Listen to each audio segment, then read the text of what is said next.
प्यारे बच्चों,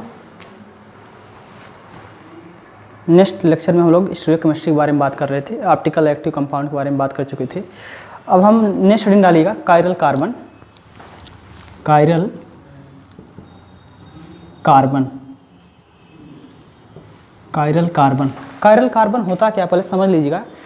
ऐसा मॉलिक्यूल, ऐसा कंपाउंड जिसमें कार्बन की चारों वैलेंसी 4 डिफरेंट एटम और ग्रुप से क्या हो, अटैच्ड हो, तो ऐसे कार्बन क्या कहते हैं, कायरल कार्बन।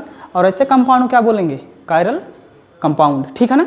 जैसे हम कहें आपसे कि अगर कार्बन की चारों वैलेंसी हम क्या करें, A B C D, 4 different atom और ग्रुप, एटम मानिए 4 डिफरेंट एटम हो या 4 डिफरेंट ग्रुप हो, या तो 4 डिफरेंट में कोई एटम हो और कोई क्या हो, ग्रुप हो, है ना। तो हम ये कह सकते हैं जब कार्बन की चारों वैलेंसी 4 एटम और ग्रुप से अटैच होती है तो ऐसे कार्बन को क्या बोलते हैं, कायरल कार्बन। और ऐसे मॉलिक्यूल क्या बोलेंगे, कायरल मॉलिक्यूल। ठीक है ना। तो अगर हम आपसे कहें, दूसरा एग्जांपल लेकर हमको बताएं, अगर आपको इस तरह से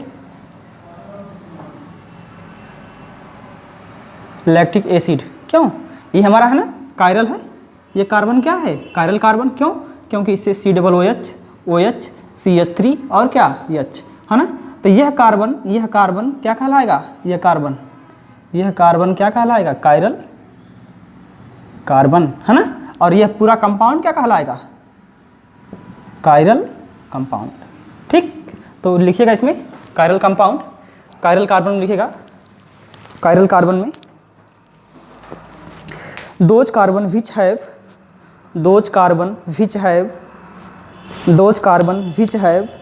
4 different atom or group attached to it, this type carbon is known as chiral carbon. This type carbon is known as chiral carbon, and this type compound are called chiral compound, and this type compound are called chiral compound। ठीक है ना। For example में इसको बना लीजिएगा, ये हमारा chiral carbon है क्योंकि चारों ग्रुप और एटम क्या है, डिफरेंट है, और यह कंपाउंड क्या है, कायरल कंपाउंड है। ठीक, तो क्वेश्चन लिखेगा, which of the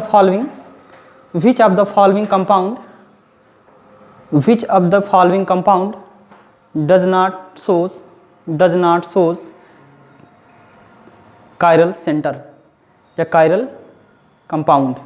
ठीक, मतलब दिए गए कंपाउंड में कौन कंपाउंड हमारा कायरल कंपाउंड नहीं है। देखिए हमारा कायरल कार्बन भी कह सकते हैं, या तो इस कार्बन को क्या कह सकते हैं, कायरल सेंटर भी कह सकते हैं। ये सेंटर कैसा है, कायरल सेंटर है ना। तो हमने कहा कौन कंपाउंड हमारा कायरल कंपाउंड नहीं है।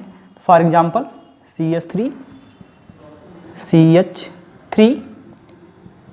OH और क्या H, पहला कंपाउंड।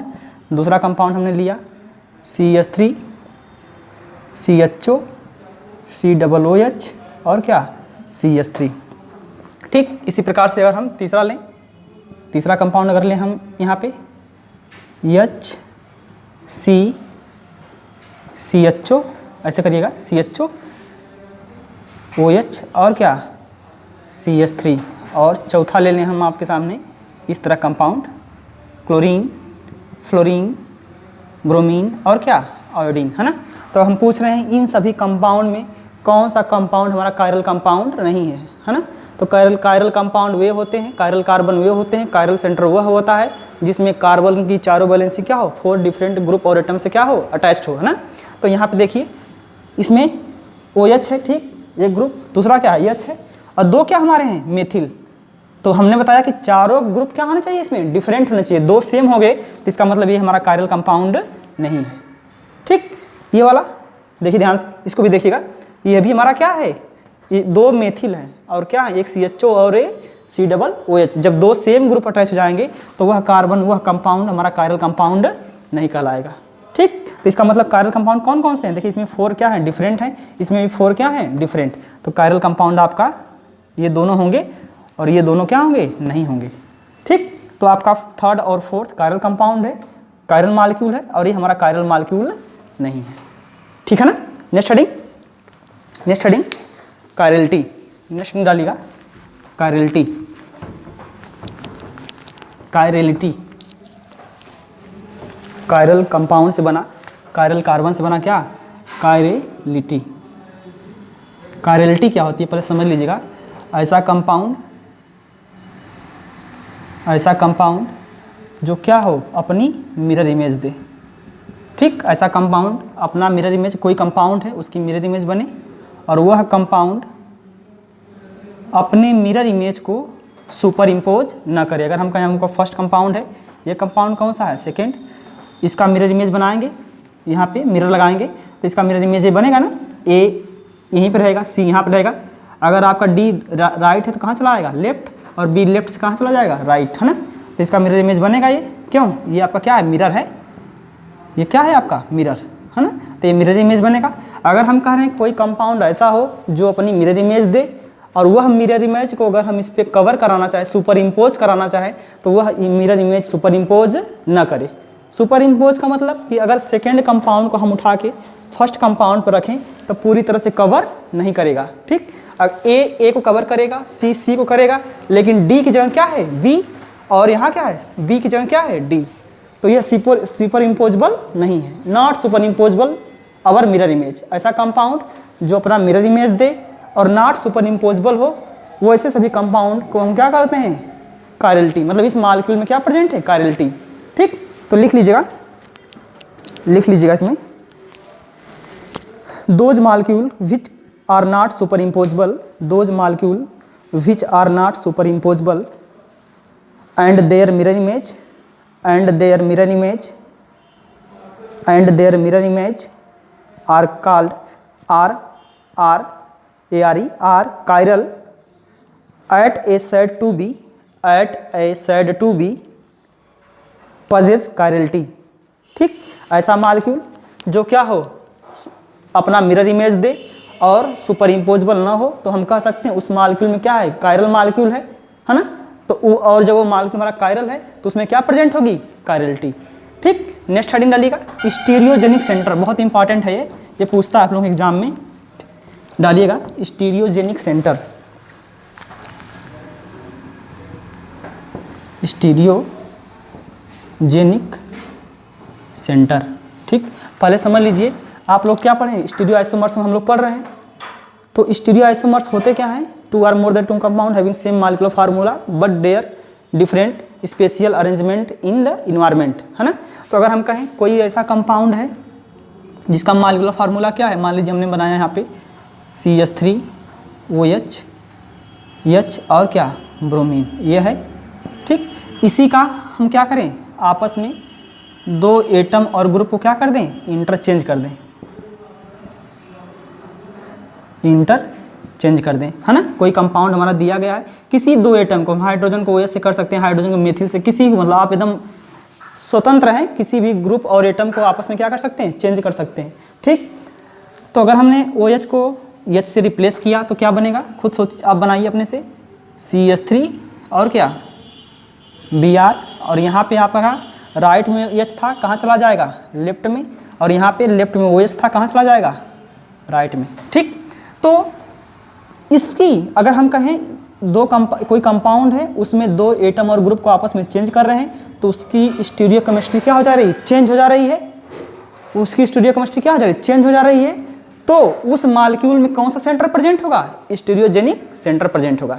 ऐसा सेंटर जिसमें किसी मॉलिक्यूल के दो एटम और ग्रुप को आपस में इंटरचेंज करने पर, सुन लीजिए फिर से, ऐसा सेंटर, ऐसा मॉलिक्यूल जिसमें किसी मॉलिक्यूल के सेंटर से दो एटम और ग्रुप को आपस में कन्वर्ट करने पर एक नया आइसोमर्स बने, तो ऐसे सेंटर को हम क्या कह सकते हैं, stereogenic centre.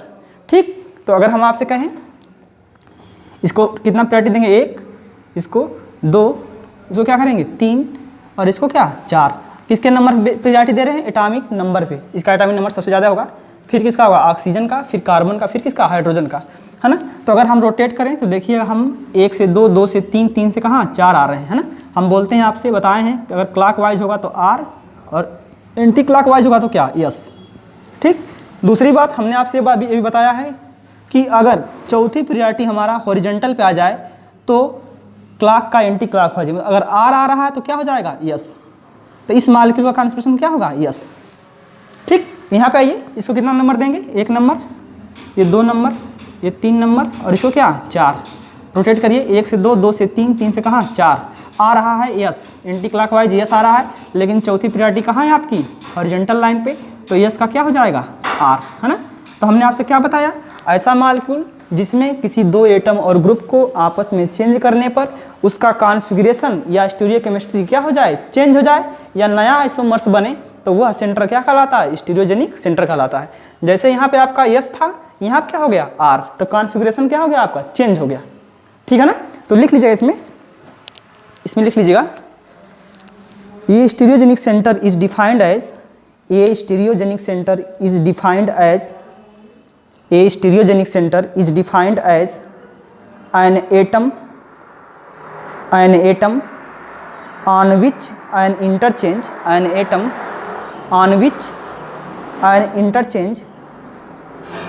of two atom or group ORR group result in a new stereoisomers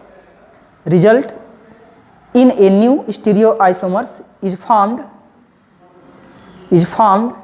This center is known as stereogenic center. This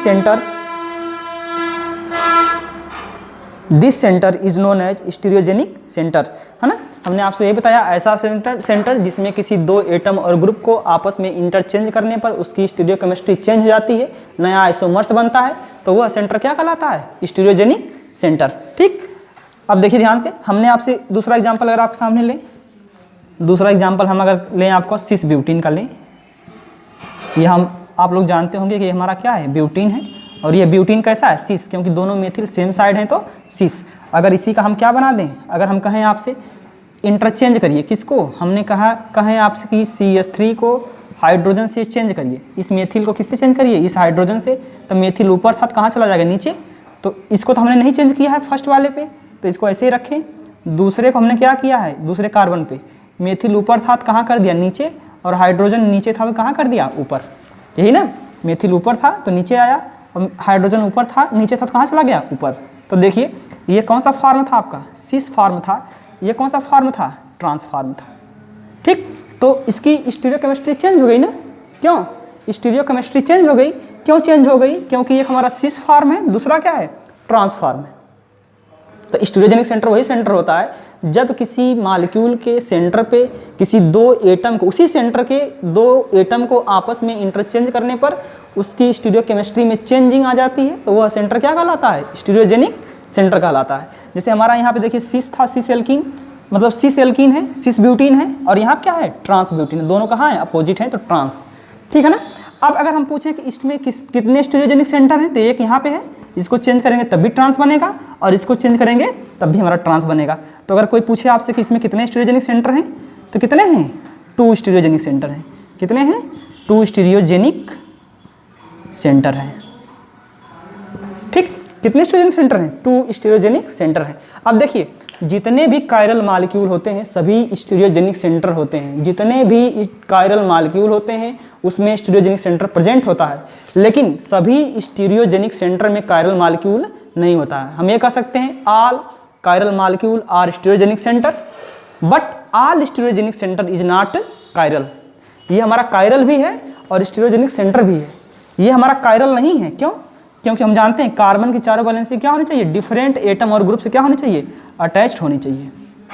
लेकिन देखिए इस कार्बन क्या, मेथिल से और हाइड्रोजन से, तीसरी किससे, कार्बन से भी, और चौथी भी किससे, कार्बन से। तो क्या मॉलिक्यूल कायरल है हमारा, यह कार्बन हमारा कायरल नहीं है, लेकिन स्टीरियोजेनिक सेंटर है। ठीक, तो लिख लीजिएगा, नोट करके लिखिएगा, नोट करके आप लोग, all chiral molecule are ARE stereogenic centre, all chiral molecule are stereogenic centre, but all stereogenic center is not chiral, but all stereogenic center is not chiral। ये हमारा कायरल भी है और क्या है, स्टीरियोजेनिक सेंटर भी है। ठीक, लेकिन ये हमारा स्टीरियोजेनिक सेंटर है दोनों, लेकिन कायरल मॉलिक्यूल नहीं है। ठीक है ना। तो कन्फर्म हुआ आपको कायरल मॉलिक्यूल क्या होते हैं, कायरल कार्बन क्या होता है, कायरलिटी क्या होती है, दूसरी बात क्या स्टीरियोजेनिक सेंटर क्या होता है।